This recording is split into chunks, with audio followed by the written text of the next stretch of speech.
Siya office के corridor में हल्की हलचल थी। चारों तरफ कर्मचारियों की भागदौड़ और मशीनों की आवाज़ें गूंज रही थी। सिया हाथ में फाइल लिए धीरे धीरे ईमान मेहरा के केबिन की ओर बढ़ रही थी। दिल इतनी जोर से धड़क रहा था जैसे सीने से बाहर निकल आए। दरवाजे पर पहुंचकर उसने गहरी सांस ली और खुद को संभालते हुए हल्के से नॉक किया। अंदर से युवान की ठंडी आवाज़ आई, आइए मिस सिया।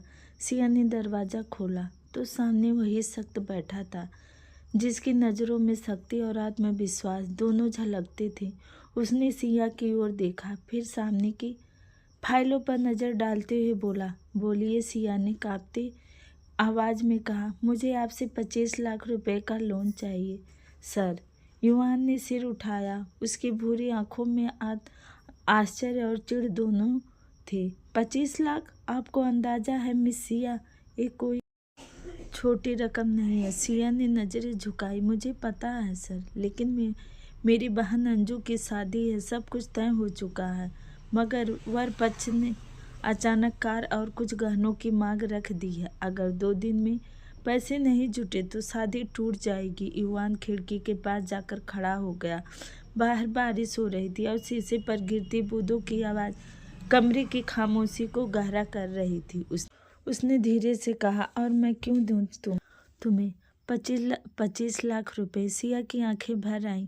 आप चाहे तो मेरी सैलरी से हर महीने थोड़ा थोड़ा काट लीजिए, पर प्लीज़ सर, मेरी बहन की इज्जत दांव पर।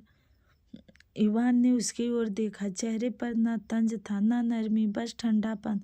तभी दरवाजे पर नॉक हुआ। 2 विदेशी इन्वेस्टर अंदर आए। युवान ने मुस्कुरा कर कहा, आप लोग मीटिंग रूम में चलिए, मैं 2 मिनट में आता हूँ। वे बाहर चले गए। सिया जाने को हुई तो युवान ने कहा, रुकिए मिस सिया, आपका जज्बा अच्छा है मगर दुनिया जज्बे पर नहीं चलती। अगर मैं हर किसी की मदद करने लगूं तो कंपनी बंद हो जाएगी। उस घड़ी पर नज़र डाली। अब आज जाइए, मीटिंग का वक्त हो गया। सिया ने सिर झुकाया और बाहर निकल गई। हर कदम के साथ उसकी उम्मीदें टूट रही थी। बाहर आते ही उसकी आंखों में आंसू गिर पड़े। वो जानती थी अब सिर्फ संजू की शादी नहीं, एक पिता की चिंता और बहन की बेबसी भी दांव पर लगी थी। अगले दिन सिया फिर केबिन के दरवाजे पर पहुंची। इस बार उसकी आंखों में उम्मीद से ज़्यादा डर था। कम इन। युवान की आवाज़ गूंजी। वो अंदर आई। हाथों में वही फाइल थी। युवान ने बिना देखे कहा, अब क्या बात है मिस सिया? कल तो साफ कह दिया था कि कंपनी किसी को लोन नहीं देती। सिया ने सिर झुकाते हुए कहा, माफ़ कीजिए सर, मजबूरी ने मुझे दोबारा सोचने पर मजबूर किया। बस इस बार मेरी मदद कर दीजिए। युवान ने गहरी सांस ली और खिड़की के पास जाकर खड़ा हो गया। आपको पता है मिस सिया, 25 लाख कोई छोटी रकम नहीं होती। 5 साल की सैलरी काटने के बाद ही ये रकम पूरी हो पाएगी। सिया ने उसकी ओर देखा। आंखों में सवाल थे। क्या वो सच में इतनी बेरहम है? युवान हल्के से मुस्कुराया। और क्या आपको लगता है कि आप यहाँ 5 साल टिक पाएंगी? वो अपनी जगह से उठकर उसके करीब आ खड़ा हुआ। बस एक कदम ही दूरी पर। सिया ने उसकी आंखों में झलकते तंज को महसूस किया और ओठ भींच लिए। युवान की निगाहें अब उसके चेहरे पर टिक गईं, उन गुलाबी ओठों पर जो हल्की सांसों से कांप रहे थे। उसने ठंडी आवाज़ में कहा, गलती तुम्हारी नहीं है। मिडिल क्लास लोगों की तो आदत होती है ज़रूरत से ज़्यादा उम्मीद करने की। सिया का चेहरा गुस्से और शर्म से लाल हो गया। उसकी आंखों में नमी अब आग बन चुकी थी। युवान की निगाहें पल भर को रुक गईं, जैसे किसी अनकहे एहसास ने उसे छू लिया हो। I am sorry sir, Siya धीमी आवाज़ में कहा, मुझे अपनी हैसियत के हिसाब से माफ़ करनी चाहिए थी।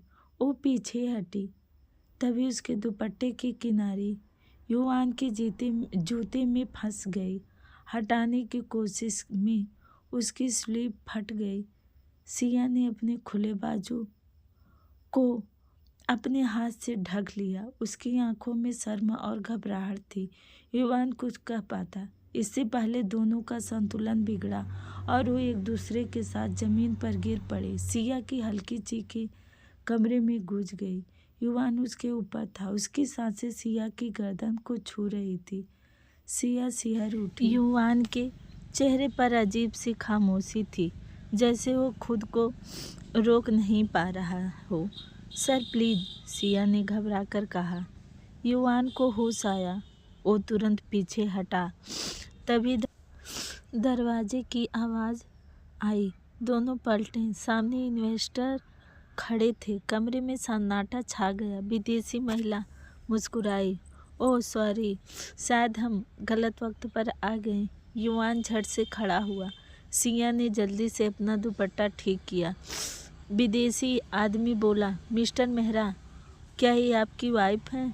सिया कुछ कहने ही वाली थी कि युवान ने मुस्कुराकर उसका हाथ थाम लिया। जी हाँ, ये मेरी वाइफ है, बस थोड़ी नाराज़ थी। मैं इन्हें मनाने की कोशिश कर रहा था। सिया के चेहरे पर हैरानी और गुस्से का मिला जुला भाव था। इन्वेस्टर्स हंसते हुए बोले, ओह हाउ स्वीट। युवान ने मुस्कुराकर कहा, आप लोग मीटिंग रूम में चलिए, मैं बस आता हूँ। दरवाज़ा बंद होते ही सिया ने झटके से हाथ छुड़ाया। आपने सबके सामने झूठ क्यों बोला? युवान ने सख्त लहजे में कहा, जिस तरह हम उस वक्त करीब थे। अगर मैं कुछ नहीं कहता तो सब गलत समझते। तुम्हारा कुछ नहीं बिगड़ता, लेकिन मेरी इज्जत और कंपनी का नाम दांव पर लग जाता। सिया ने कांपती आवाज़ में कहा, इज्जत चाहे गरीब की हो या अमीर की, दाग दोनों के लिए बराबर दर्दनाक होता है। मिस्टर युवान मेहरा। कमरे में सन्नाटा छा गया। युवान की आंखों में सख्ती थी, मगर कहीं भीतर पछतावे की झलक भी। उसने दरवाजे की ओर बढ़ते हुए कहा, जब तक मैं वापस नहीं आता तुम इस कमरे से बाहर नहीं जाओगी। अगर बाहर गई तो जिम्मेदारी तुम्हारी होगी। उसने आखिरी नज़र सिया पर डाली और बाहर चला गया। दरवाजे पर गार्ड से बस इतना कहा, किसी को अंदर मत आने देना। कमरा फिर खामोश हो गया। सिया कुर्सी पर बैठ गई। उसे समझ नहीं आ रहा था कि वो मदद मांगने आई थी या अपनी ज़िंदगी का सबसे कठिन इम्तहान देने। युवान ने जाते ही सिया के केबिन का दरवाज़ा बंद करवा दिया। अब कोई भी उसे वहाँ से बाहर नहीं जाने दे रहा था। सिया अब अपने आंसू रोक नहीं पा रही थी। वह टूट चुकी थी। मजबूरी, ज़रूरत और हालात उसे यहाँ तक ले आए थे। वह तो बस मदद मांगने आई थी, उसी सख्त से जिसने पहले उसे उसकी औकात याद दिलाई। और अब यह मौका आया। इसी बीच इन्वेस्टर अपने प्रेजेंटेशन में व्यस्त थे। हमें यह प्रोजेक्ट बहुत पसंद आया है। अगर लंदन में ऐसे रेस्टोरेंट्स बनाए जाएं तो काफ़ी मुनाफा होगा। युवान की आंखें में गर्व भरी मुस्कान थी। लेकिन तभी एक इन्वेस्टर ने कहा, हम अभी यह डील फाइनल नहीं कर सकते। आपको अपनी वाइफ के साथ लंदन आना होगा। 7 दिन बाद हमारी वेडिंग एनिवर्सरी है और उस खास मौके पर हम यह डील सबके सामने घोषित करना चाहते हैं। सुनते ही युवान का माथा चिंता की लकीरों से भर गया। उसने अपनी दाढ़ी पर हाथ फेरते हुए खुद को काबू में किया। यह डील उसके लिए बेहद ज़रूरी थी। कंपनी का फ़ायदा और विदेशी मार्केट में पहचान दोनों दांव पर थे। श्योर, क्यों नहीं, हम दोनों ज़रूर आएंगे। युवान मुस्कुराते हुए बोले। हाथ मिलाकर इन्वेस्टर को विदा किया और अपने ऑफिस की ओर बढ़े। ऑफिस में आते ही उसकी नज़र सिया पर पड़ी। भीगी हुई लाल आंखें वह उसे देख रही थी। युवान ने धीरे से सिर झुका लिया। तुम्हें पैसों की ज़रूरत है और मैं तुम्हें पैसे देने को तैयार हूँ। सिया की आंखें फटाक से खुल गईं, लेकिन युवान ने जारी रखा, लेकिन उसके बदले इन 7 दिन में तुम्हें मेरी पत्नी बनना होगा। वैसे फर्ज निभाना होगा जो एक पत्नी निभाती है। सिया के चेहरे पर हैरानी साफ थी। उसने गुस्से में कहा, नहीं चाहिए मुझे ऐसे पैसे, नहीं चाहिए जिनके बदले मुझे अपनी इज्जत का सौदा करना पड़े। आपके पैसे आपको मुबारक हों। युवान ने गंभीरता से उसे देखा। जब वह पास से गुजर रही थी, सिया की खुशबू उसके सांसों से टकराई और उसे फिर से अपनी ओर खींच ले गई।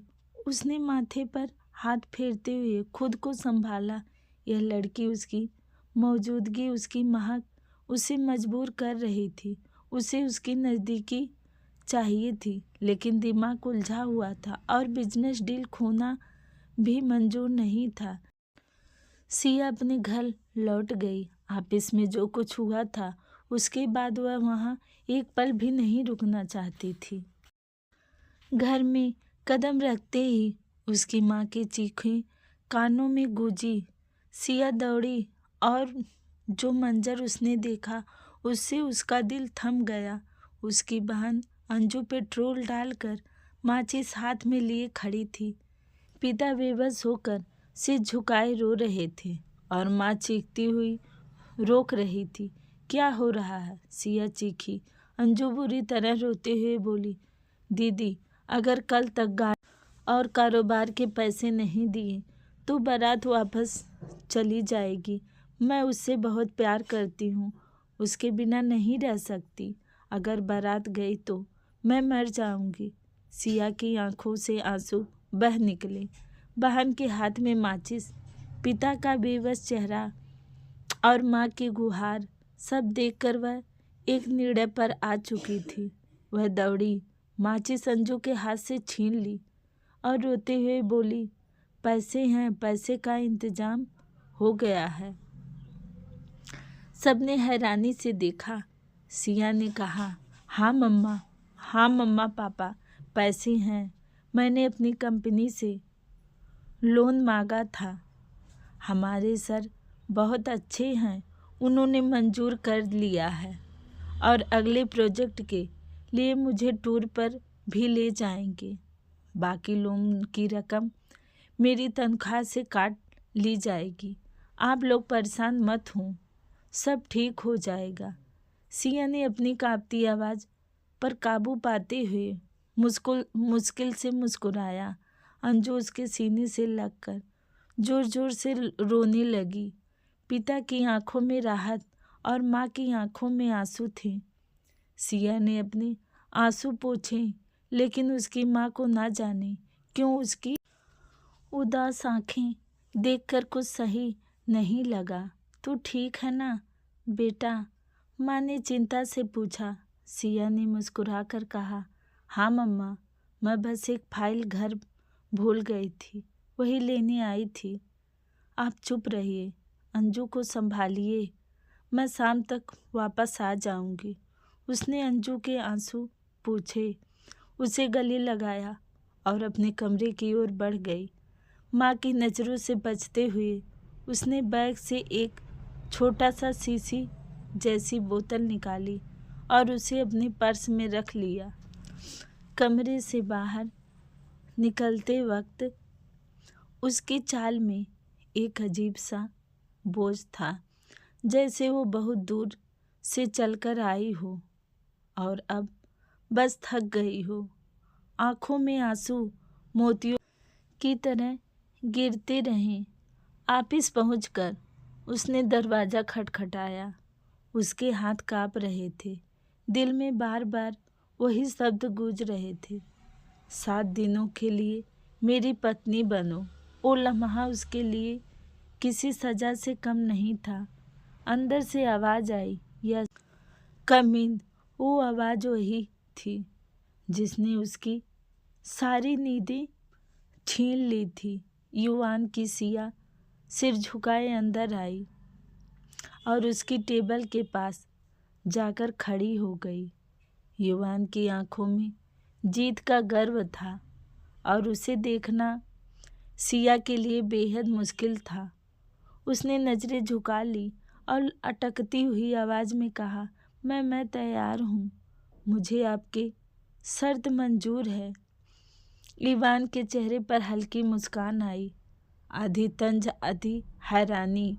वो उठा और ठंडी आवाज़ में बोला, जब तुम इतनी यकीन से ना कहकर गई थी तब लगा था तुम बाकी सब जैसी नहीं हो, लेकिन अब लगता है मैं गलत था। वो कुर्सी पर बैठ गया, उंगलियों से पेन घुमाते हुए बोला, मैं फिर से दोहरा देता हूँ, तुम्हें मेरे साथ 7 दिनों के लिए टूर पर जाना होगा। सबके सामने मेरी पत्नी बनकर इन दिनों में वो सब निभाना होगा। एक पत्नी निभाती है। सिया की आंखों में आंसू झलक आए। मुझे मंजूर है, बस मुझे 25 लाख रुपए अभी चाहिए और परसों रात तक का वक्त। ईवान ने उसे गौर से देखा, फिर बोला, ठीक है। उसने चेकबुक निकाली, रकम लिखी और साइन कर दिए। ये लो। उसने चेक उसकी ओर बढ़ाया, लेकिन अगर तुम अपने वादे से पीछे हटी तो। सिया ने उसकी बात काट दी, तो अपने अंजाम की जिम्मेदारी मेरी होगी मिस्टर ईवान। मैं वादा करती हूँ पीछे नहीं हटूंगी। उसने चेक लिया, नजरें झुकाई और बिना उसकी ओर देखे वहाँ से निकल गई। ईवान कुर्सी से टिक गया, उसकी जाती हुई परछाई को देर तक देखता रहा। वो जानता था कि इस डील के लिए उसे इस लड़की की ज़रूरत थी और शायद 7 दिनों में जो बेचैनी उसके अंदर थी वो भी खत्म हो जाएगी। कुछ घंटों बाद सिया एक आलीशान कमरे में बैठी थी। लाल लहंगे की झालरें समेटते हुए वो अपने हाथों की लकीरों को देख रही थी, जैसे उन लकीरों में अपने आने वाले दिनों की तलाश कर रही हो। काजल की सजी आँखें अब फीकी पड़ चुकी थी और चेहरे पर बस एक खामोश चमक थी। मजबूरी के कुछ घंटे पहले उसने अपनी बहन को विदा किया था, माँ के आंसू पोंछे थे और खुद किसी अनजान रिश्तों की दुल्हन बन बैठी थी। दरवाज़ा खुला, युवान अंदर आया। सफ़ेद शर्ट के खुले बटन, बिखरे बाल और आंखों में वही गहराई जो उसकी हर बात में झलकती थी। वो पास आया और बिस्तर के किनारे बैठ गया। सिया का दिल जैसे किसी तूफान में उड़ते पत्ते की तरह कांप उठा। युवान की नज़रें उस पर ठहर गई। दुल्हन के जोड़े सजी वो लड़की, लाल लिपस्टिक में सजे ओठ, आंखें चमकती नमी और चेहरे पर डर की झिलमिलाहट। कुछ देर उसे देखता रहा, फिर धीरे से आगे झुका, शक हाथ थमा और एक झटके में उसे अपनी ओर खींच लिया। सिया जैसे किसी झोंके में बह गई। उसका सीना युवान के सीने से टकराया और उसकी धड़कनें सिया के कानों तक पहुंची।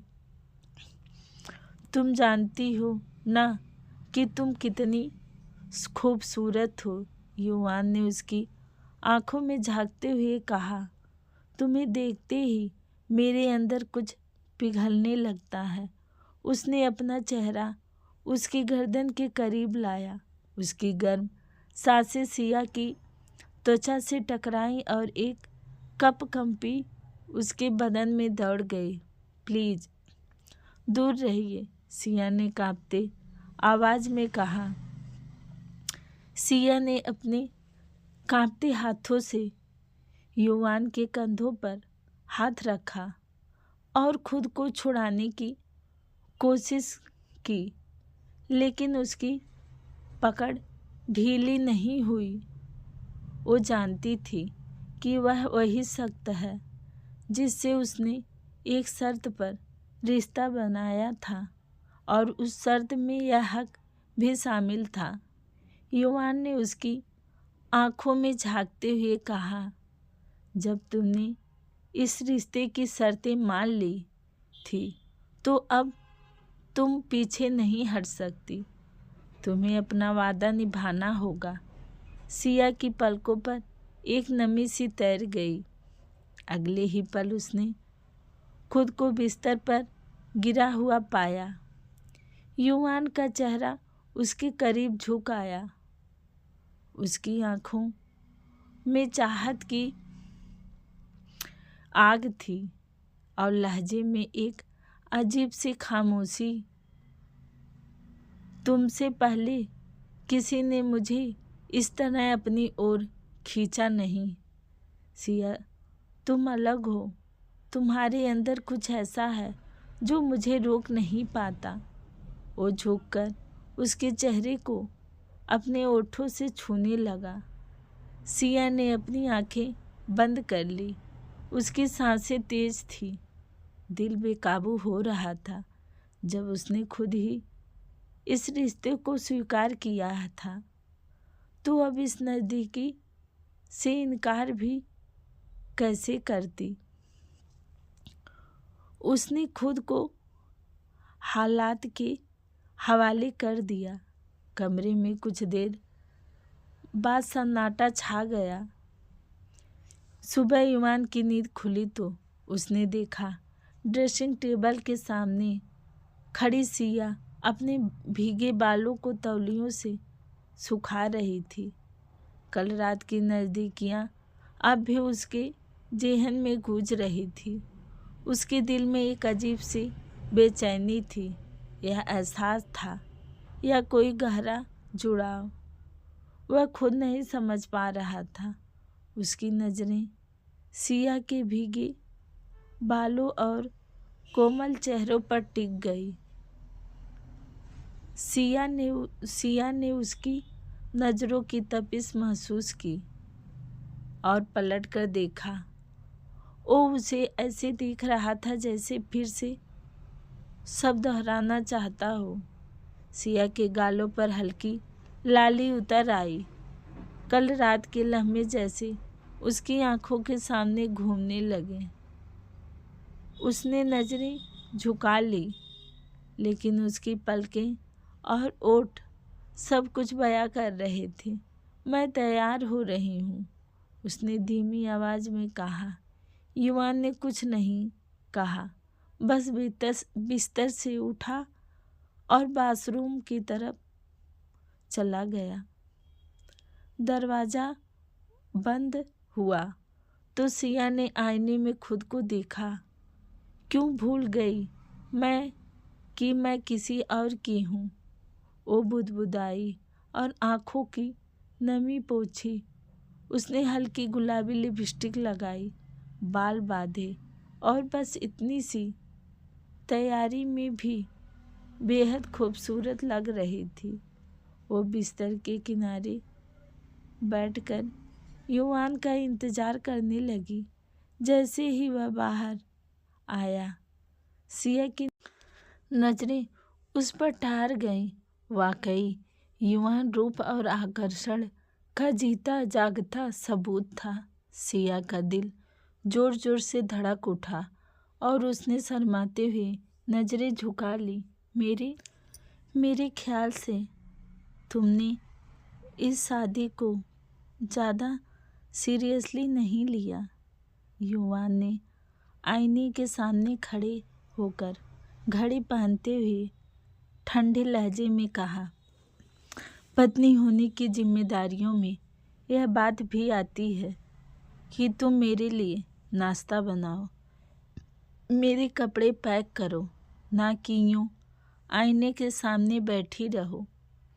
सिया ने बिना कुछ बोले धीरे धीरे अलमारी खोली और उसके कपड़े पैक करने लगी। युवान की नज़रें लगातार उसी पर टिकी थी। उसकी हरकत में एक नमी थी जो कि युवान के अंदर कुछ बदल रही थी। कपड़े पैक करके सिया कमरे से बाहर निकल आई। वो जानती थी युवान उसे अपने घर नहीं ले जाएगा, और ले भी क्यों जाता।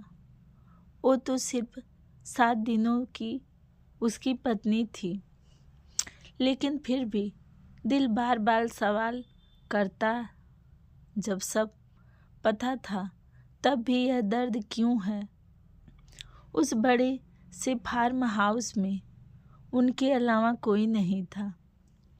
सिया ने खुद ही नाश्ता बनाया, ट्रे सजाई और कमरे में आई।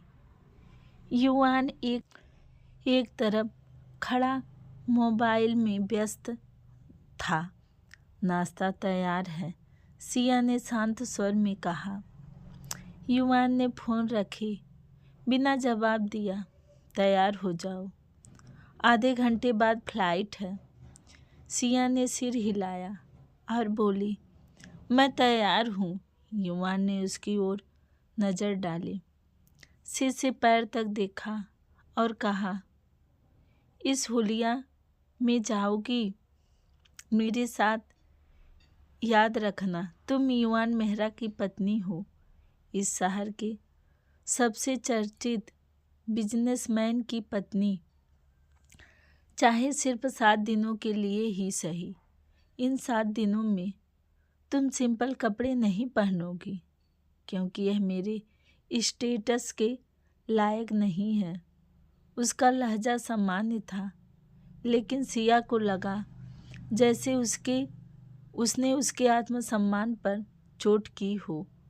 उसने अपनी मुट्ठियां भींच ली और बिना कुछ कहे उसकी तरफ देखा। आंखों में गुस्सा और दर्द दोनों था। सिया ने गुस्से में उसकी आंखों में देखा और बोली, मेरा पहनावा आपके स्टेटस से मेल खाता है या नहीं, इससे मुझे कोई फर्क नहीं पड़ता। कॉन्ट्रैक्ट में कहीं भी यह नहीं लिखा था कि आप मेरे कपड़ों पर पाबंदी लगाएंगे या मैं आपकी हर बात मानने को मजबूर रहूंगी। मैंने सिर्फ आपकी पत्नी के तौर पर अपने फर्ज निभाने की बात मानी थी, इससे ज़्यादा कुछ नहीं। उसकी बात सुनकर युवान कुछ पल के लिए खामोश रह गया। फिर उसके चेहरे पर हल्की सी मुस्कान उभरी। वह एक कदम उसकी ओर बढ़ा तो सिया ने अनजाने में कदम पीछे खींच लिए, लेकिन अगले ही पल युवान ने उसकी कलाई थाम ली और झटके से अपनी ओर खींच लिया। सिया उसके सीने में से आ लगी। युवान ने ठंडे लहजे में कहा, कॉन्ट्रैक्ट में लिखा हो या ना हो, अब तुम हर चीज़ में मेरी पाबंद हो। इन 7 दिनों में तुम क्या पहनोगी, किससे बात करोगी, क्या करोगी, सब मेरी मर्जी से होगा। सिया ने उसकी पकड़ में खुद को संभालते हुए दबी आवाज़ में कहा, तो यह बात मुझे तब बतानी चाहिए थी जब आप कॉन्ट्रैक्ट साइन करवा रहे थे। अब जब मैंने अपनी बहन अंजू की जान बचाने के लिए शर्त मानी तो मैं आपके हर हुक्म की गुलाम नहीं बन सकती। युवान की आंखों में गुस्से की चमक आई। वह झुककर उसके और करीब आया और बोला, 25 लाख रुपए के बदले इतना तो करना ही पड़ेगा। सिया उससे जैसे ही उसने चूमने की कोशिश की, सिया ने झटके से उसके सीने पर हाथ रखकर उसे रोक लिया और बोली, मैं खुद के बनाए वसूलों को नहीं तोड़ूंगी। मैं ऐसे भद्दे और दिखावटी कपड़े कभी नहीं पहनूंगी। मेरी एक हद है और मैं वह पार नहीं कर सकती।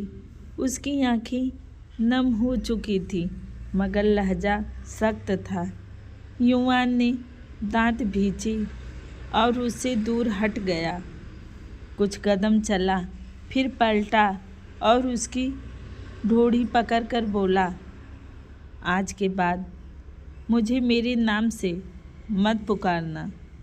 उसका स्वर सख्त था। यह कहकर वह कमरे से बाहर चला गया। उसके जाते ही सिया ने लंबी सांस ली। थोड़ी देर बाद 2 लड़कियां उसके कमरे में आईं। उसके हाथों में कई तरह के सलवार सूट थे। सिया उन कपड़ों की ओर देखती रही। वो उस आदमी का एक पैसा भी खुद मजबूरी थी। युवान घर से पहले ही निकल चुका था और उसे बस यह बताया गया था कि वह बाहर गाड़ी में इंतज़ार कर रहा है।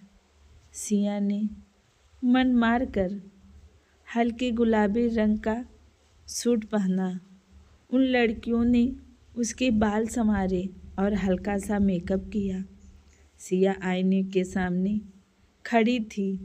एक सादगी भरी खूबसूरती जिसमें कोई दिखावा नहीं था, फिर भी नज़रों को थाम लेने वाली वह ओट भेजते हुए बाहर निकली।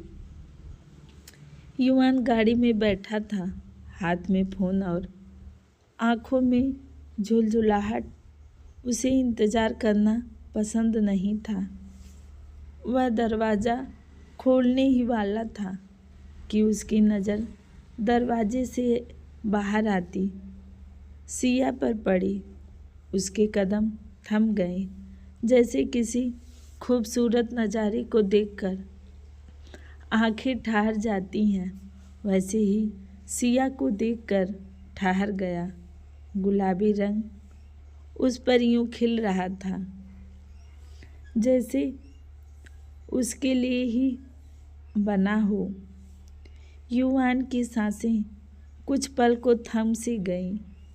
फिर उसने खुद को झटकते हुए सीधा बैठा लिया। सिया उसके पास आकर बैठ गई।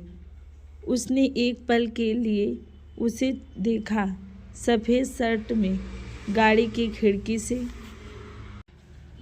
से उसका चेहरा और भी निखरा लग रहा था।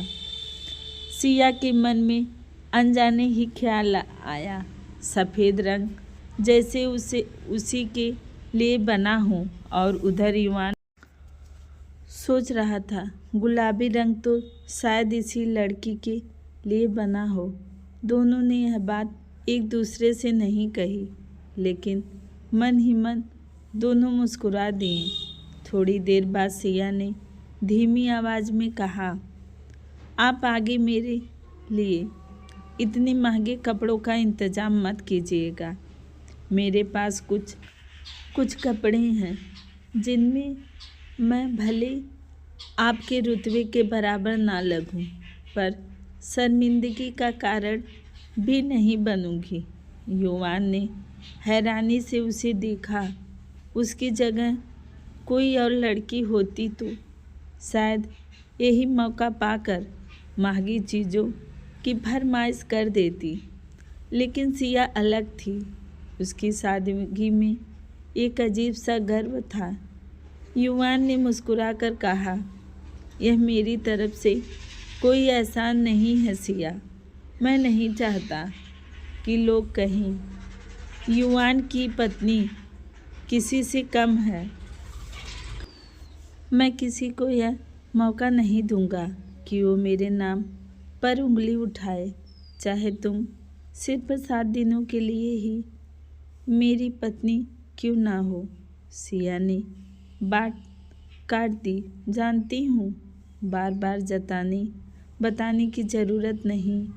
मुझे आपकी पत्नी बनने का शौक़ नहीं है और ना ही यह रिश्ता जिंदगी भर निभाने का इरादा। युवान ने उसकी तरफ देखा। भव्य सिकुड़ी, अच्छा है, वह बोला ठंडे स्वर में, क्योंकि मुझे भी जिंदगी भर की पत्नी नहीं चाहिए। बस इस डील के बाद जब तुम्हारे सिर से यह अकड़ उतर जाएगी तब तुम्हें आज़ाद कर दूंगा। सिया ने उसकी बातें सुनी और अपने हाथों की मुट्ठियां भींच ली। युवान ने ओठों पर उंगली रखकर अपनी मुस्कुराहट छुपाई। वो सोच रहा था, यह लड़की जितना इनकार करती है उतनी ही दिल में उतरती जाती है। सिया खिड़की की ओर देखकर आंखें बंद कर चुकी थी। विमान उड़ान भरने ही वाला था और मन ही मन उसने एक दुआ की, काश यह सफ़र सिर्फ 7 दिनों का ना होता। विमान धीरे धीरे रनवे छोड़कर आकाश में उड़ने लगा। नीचे से शहर छोटे छोटे लाइट्सों की तरह चमक रहे थे। सिया अपनी सीट पर बैठी खिड़की की ओर झुकी और मन ही मन कह रही थी, 7 दिन, केवल 7 दिन। युवान पीछे की सीट पर झुका था।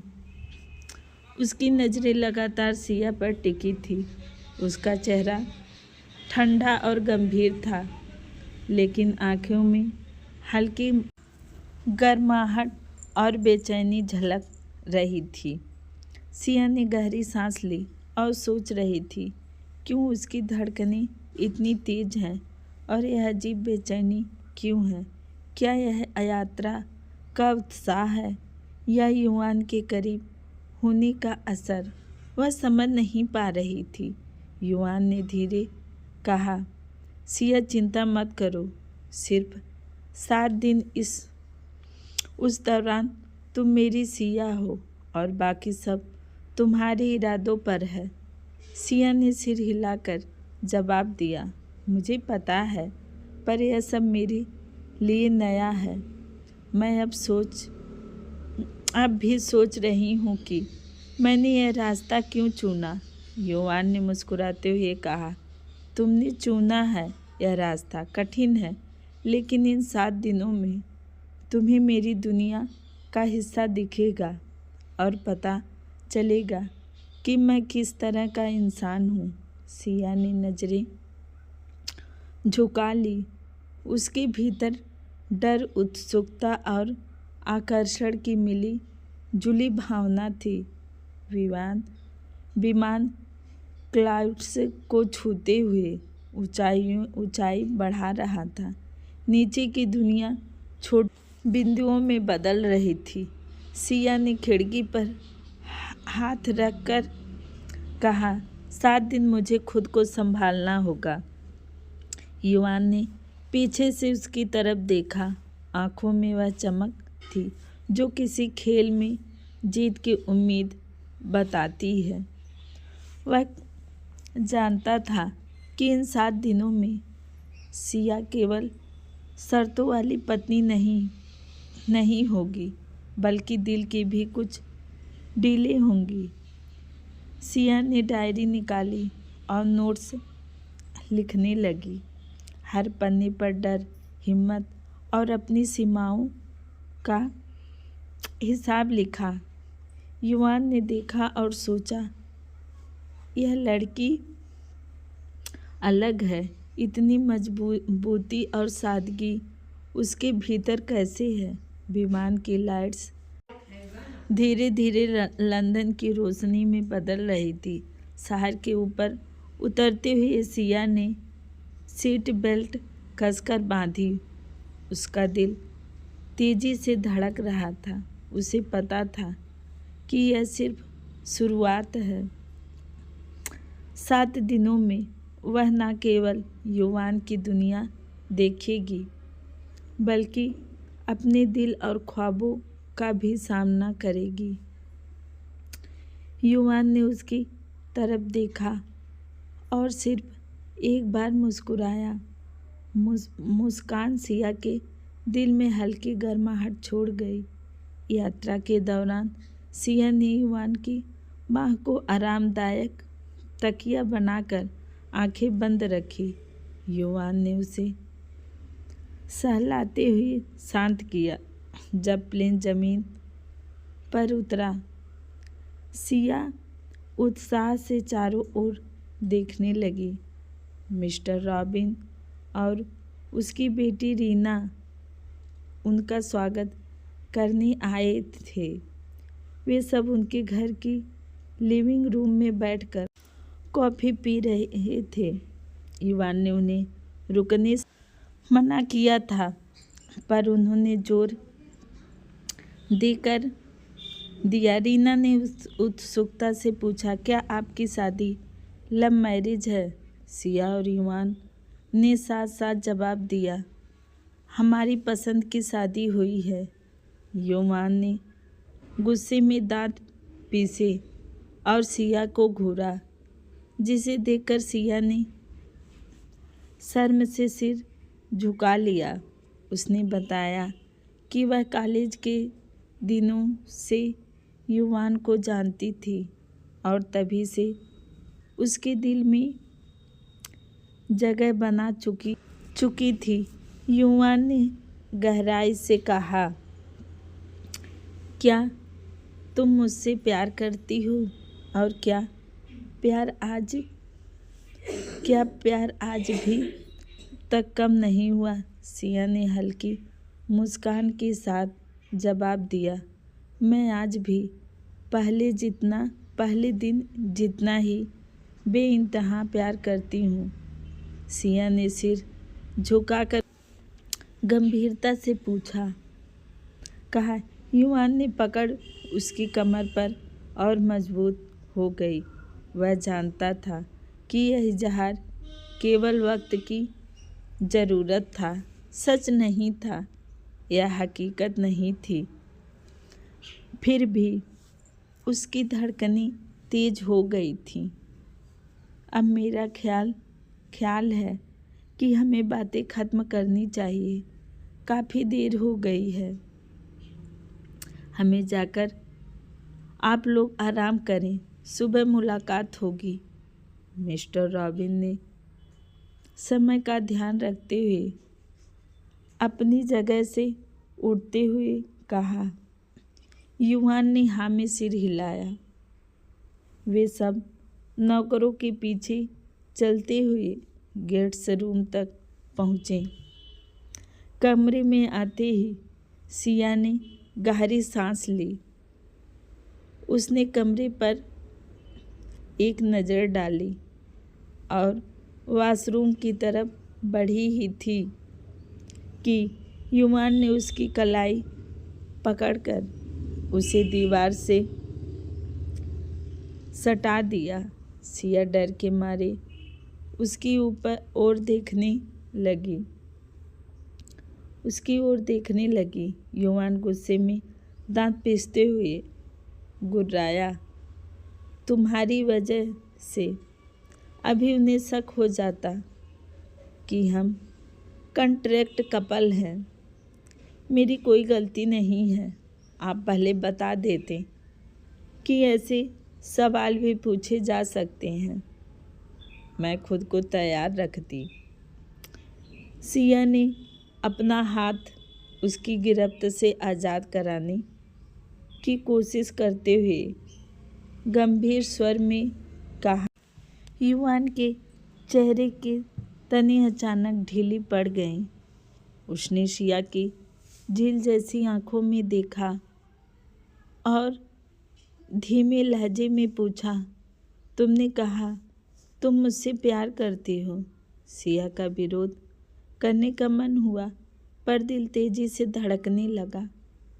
यह महज एक झूठ था जो उनकी शादी की सच्चाई सबके सामने न आने देने की वजह से बोला गया था।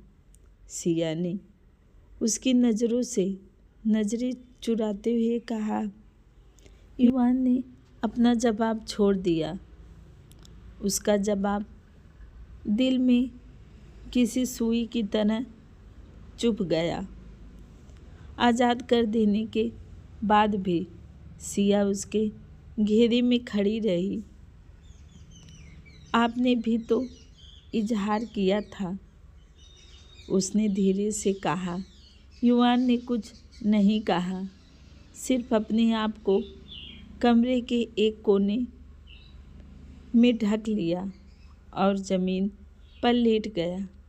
सिया जानती थी कि उसका जवाब यही होगा, फिर भी उसने अपनी आँखों के किनारे पोंछते हुए मुंह बनाकर युवान को देखा और बाथरूम में घुस गई। कुछ देर बाद जब वह बाहर आई तो युवान को उसी तरफ लेटा देखकर उसने सिर हिलाया। आगे बढ़कर उसने सावधानी से उसके जूते उतारे और ज़मीन पर रखे। फिर उसने उसके भारी भरकम शरीर को बड़ी मुश्किल से सीधा किया और बिस्तर पर सही से लिटाया। पता नहीं क्या खाते हैं, हाथी जैसा वजन है। सिया ने अपनी कमर पर हाथ रखकर बड़बड़ाया। युवान की नींद का नाटक कर रहे ओठों पर यह हड़बड़ाहट सीधे कानों में पहुंच गई। एक मुस्कुराहट झलक कर तुरंत गायब हो गई। सिया ने उस पर कंबल डाल दिया और बिस्तर की दूसरी तरफ जाकर लेट गई। वो अभी कंबल को अपने ऊपर खींच ही रही थी कि युवान ने अपना आधा वजन उस पर डाल दिया और अपनी गर्दन उसकी गर्दन में छुपा दी। सिया की सांसें अटक गई। चेहरा घुमाकर उसने युवान की तरफ देखा, जिसका चेहरा उसकी गर्दन में छुपा था। उसकी सांसें सिया की गर्दन को झुलसा रही थी। सिया धड़कनों के शोर को अपने कानों में महसूस करती रही और अपनी आंखें बंद कर ली। दूसरी तरफ युवान उसकी गर्दन में मुंह छिपाए चंदन जैसी महक को अपनी सांसों में भरते हुए गहरी नींद में सो गया। सुबह का समय था। युवान मिस्टर रॉबिन के साथ पुल के किनारे खड़ा उनसे कुछ ज़रूरी बातें कर रहा था। तभी सिया रीना के साथ मुस्कुराती हुई आई। सुबह उठी तो युवान कमरे में नहीं था। थोड़ी देर बाद रीना भी उसके कमरे में आई और दोनों बाहर निकल आए। सिया की नज़र युवान पर ही टिकी थी, जो काफ़ी का मग थामे सिर झुकाकर मिस्टर रॉबिन से बात कर रहा था। इसी बीच हिल की सीधी पुल में जा गिरी। सिया को पुल में हाथ पांव मारते देख रीना चिल्लाई। युवान ने उसकी चीख सुनकर पलटा, लेकिन इससे पहले कि वह कुछ करता, डेविड मिस्टर रॉबिन का बेटा बिजली की रफ्तार से सिया तक पहुंच गया। कुछ ही पलों में सिया का भीगा वजूद डेविड की बाहों में था। युवान को यह मंजर देखकर अपने तन बदन में चींटियां रेंगती महसूस हुई, जैसे किसी ने उसके वजूद पर आग लगा दी हो। डेविड ने सिया को पुल से बाहर खड़ा किया। इससे पहले कि उसका बढ़ा हुआ हाथ सिया के गाल को छूता, युवान तीर की तरह रफ्तार से उनके बीच आ गया। मेरी सिया से दूर हटो, डेविड का हाथ झटकते हुए युवान ठंडे और दबे हुए गुस्से में गुर्राया। सिया ने गहरी सांस भरते हुए उसकी ओर देखा। उसका चेहरा जरूरत से ज़्यादा सर्द और लाल हो रहा था। बचाने के लिए उसने मुस्कुराकर डेविड का शुक्रिया अदा किया। उसकी मुस्कान जलती आग में तेल का काम कर गई। युवान ने जबड़े सख्ती से भी कर उसकी ओर देखा और अगले ही पल उसे अपने बाजुओं में उठाया और कमरे की ओर बढ़ गया। युवान का चेहरा देखते हुए सिया ने खामोश रहना चुना। डेविड मुस्कुराता हुआ अपने पिता मिस्टर रॉबिन की ओर बढ़ गया। कमरे में आते ही युवान ने सिया को बिस्तर पर लिटाया। उसके पास झुकते हुए वह बेहद करीब आ गया और पूरी ताकत से बिस्तर पर हाथ मारते हुए गुर्राया, तुम्हें गैर मर्दों की बाहों में जाने का शौक है ना? सिया ने हैरान से उसे देखा। आपका दिमाग खराब हो गया है, दूर हटिए मुझसे। उसने अविश्वास और गुस्से में आकर उसका सीना धक्का दिया। युवान पागलपन की हद तक तैश में आकर उसकी डोरी अपनी जकड़ लिया। मेरा दिमाग वाकई खराब हो गया है। जो लड़की 25 लाख के लिए मेरी पत्नी बन सकती है, वह पैसों के लालच में यूं गीले कपड़ों में किसी भी मर्द की बाहों में। युवान को अपनी बात पूरी करने का मौका नहीं मिला क्योंकि सिया का जोरदार थप्पड़ उसके चेहरे पर पड़ा। एक तेज जलन का एहसास उसके रंग रंग में समा गया। इतना ही ख्याल कर लीजिए कि पत्नी हूँ मैं आपकी और आप अपनी पत्नी के किरदार पर सवाल उठा रहे हैं। सिया ने युवान का कॉलर पकड़कर अपनी भीगी आवाज में चीखी। युवान ने जबड़े कसकर उसे देखा। मेरी पत्नी गीले कपड़ों में उस गैर मर्द की बाहों में मौजूद थी। मैं डूब रही थी। उस आदमी ने इंसानियत के नाते मुझे बचाया। असल में तो आपको आना चाहिए था, लेकिन आप नहीं आए और अब आप मुझे 25 लाख का ताना दे रहे हैं। अगर मैं पैसों के पीछे भागने वाली होती तो अब तक ना जाने कितने पैसे आपसे ले चुकी होती। बहन के दहेज के लिए 25 लाख लेकर 7 दिन के लिए खुद को आपको सौंपा था। उसने गुस्से भरे अंदाज में कहा और कॉलर दोनों हाथों से जकड़ लिया। युवान की आंखों में ठहरी हुई लालिमा बढ़ गई। सिया का रोता चेहरा उसे जरा भी अच्छा नहीं लगा। जब उसे सच्चाई पता चली तो अपनी ही कही बात करके उसका दिल किया कि वह खुद को सजा दे।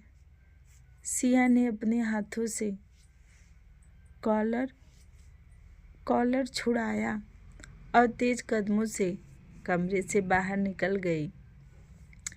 युवान जाते ही सिया के नम आंखों से सफ़ेद रोलिंग की तरफ किया।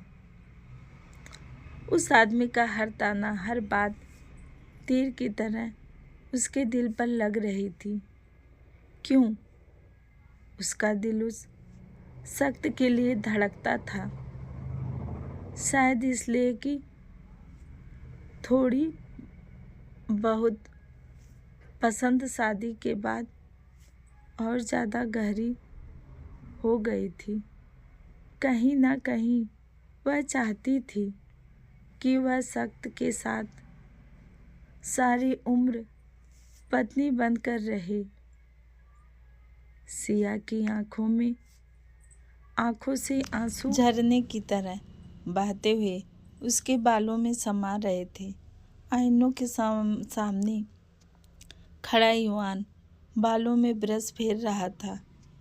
इमोशनलेस लहजे में बोला, आज रात पार्टी में मेरी डील फाइनल हो जाएगी और हमारा यह कॉन्ट्रैक्ट भी इसके बाद ख़त्म हो जाएगा। तुम आज़ाद हो जाओगी। बिस्तर पर बैठी किताब पढ़ रही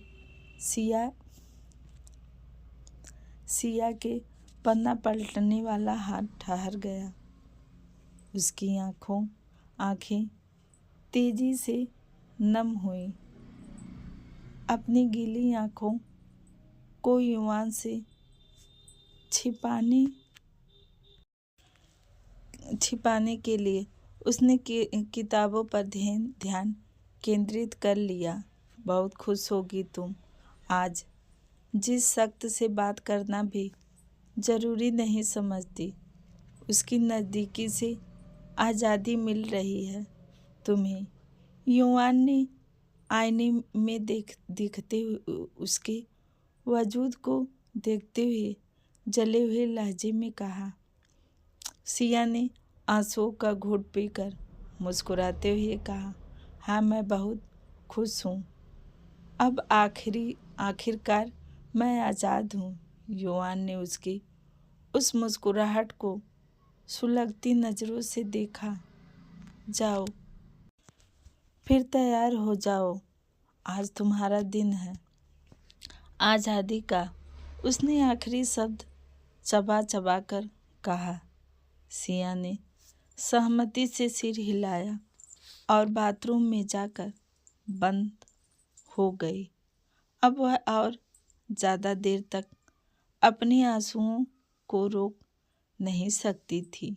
युवान ने टेबल पर हाथ मारा और आईने में अपनी शक्ल को घूरा। उसकी आंखें लाल थीं, चेहरे का रंग उड़ा था और चेहरे पर बेचैनी साफ झलक रही थी। तेज घबराहट के मारे युवान ने अपनी ढाई की गांठ ढीली की। उस दिन मिस्टर रॉबिन के घर से वह तुरंत होटल आ गया था। डेविड मिस्टर रॉबिन का बेटा वहाँ रहकर जलना कुढ़ना बिल्कुल नहीं चाहता था। दरवाज़ा खटखटाने पर उसने अंदर आने की इजाज़त दी। सर, यह मैम के कपड़े हैं आज की पार्टी के लिए।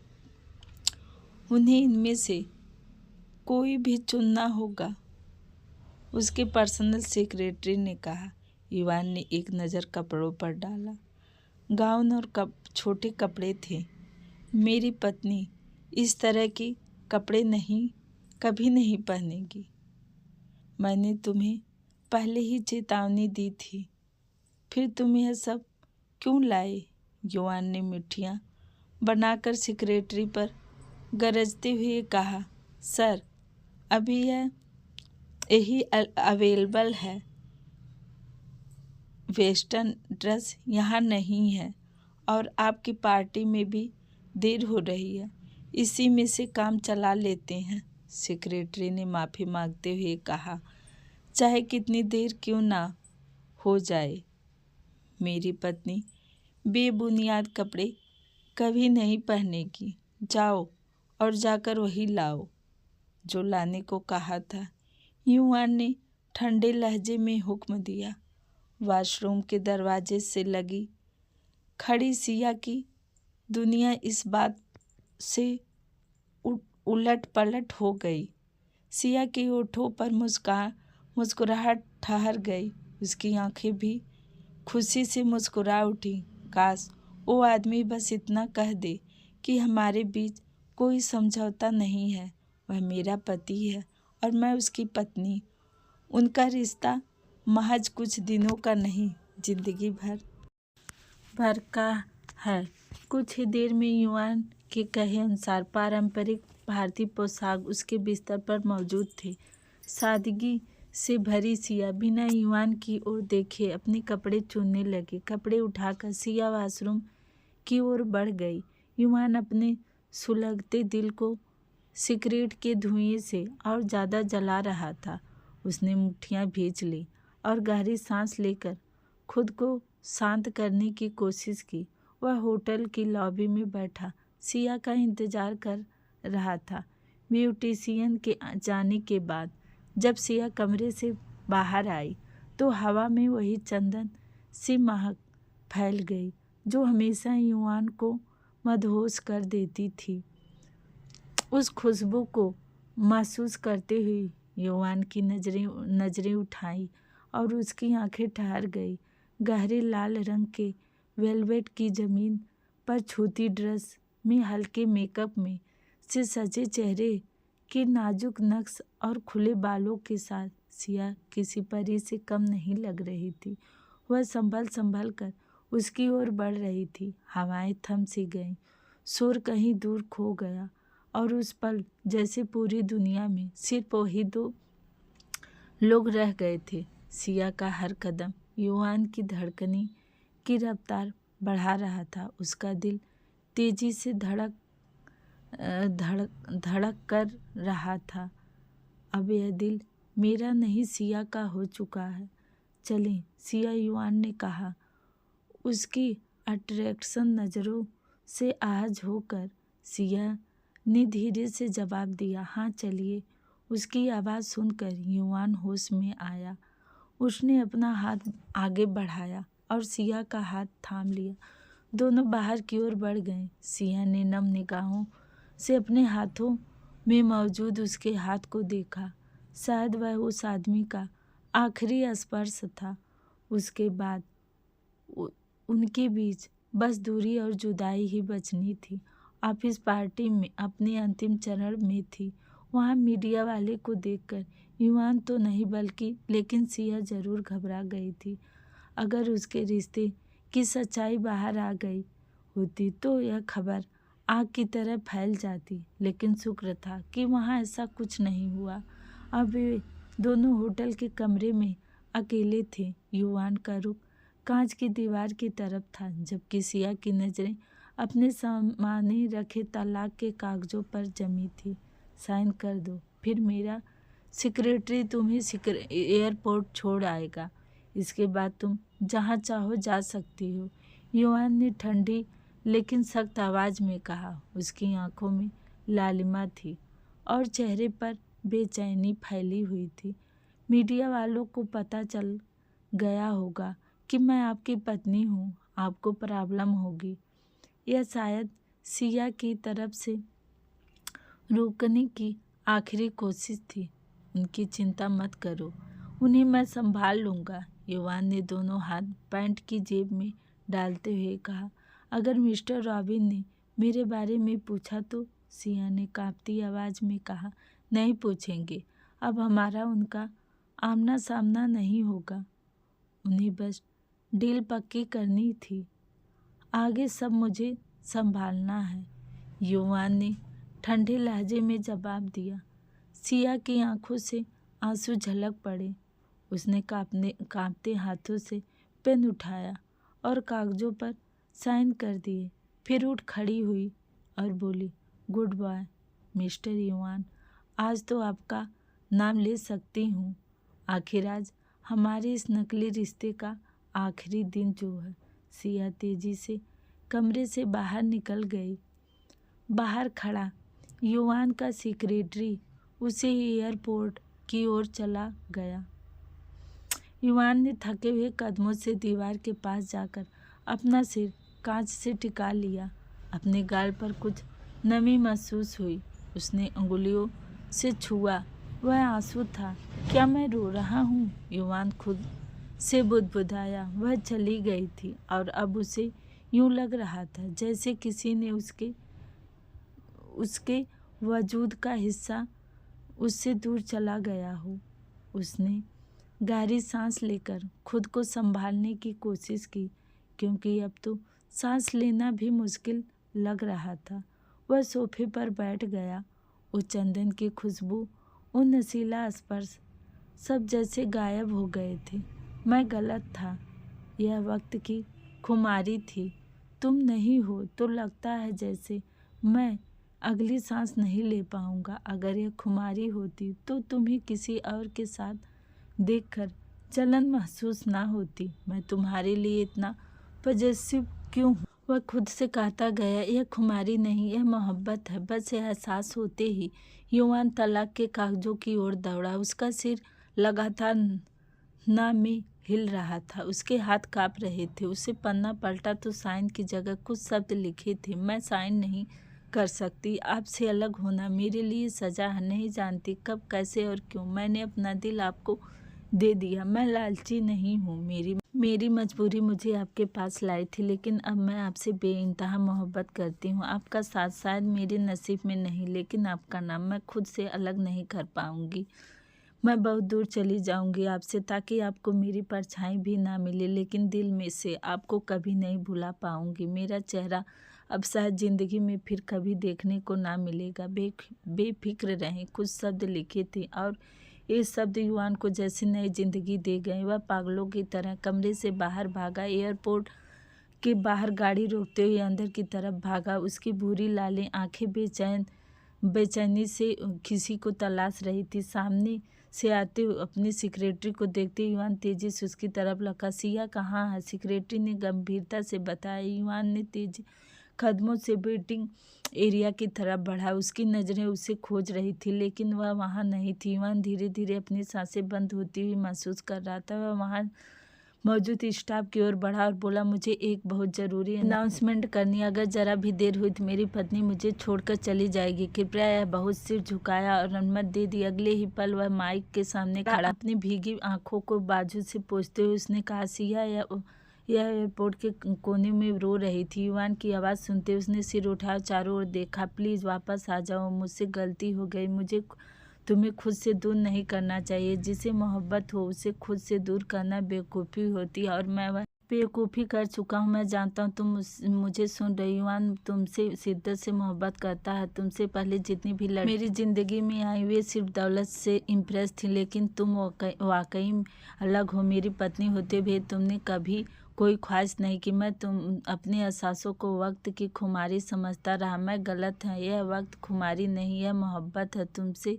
मुझे तुमसे प्लीज़ लौट आओ। माफ़ कर दो मेरी हर गलती, हर कमी। तुम्हारे बिना मेरी सांसें सीने में अटक रही। प्लीज़ लौट आओ। युवान आंसुओं से भरी और भारी आवाज़ में सिया को अपना गहरा प्यार और माफ़ी जताता रहा। जैसे सिया ने यह आवाज़ सुनी, उसे लगा जैसे बिजली का तेज झटका लगा। वह तुरंत उठी और अगले ही पल बहते आंसुओं और ओठों पर मुस्कान लिए दौड़ी हुई युवान की ओर भागी।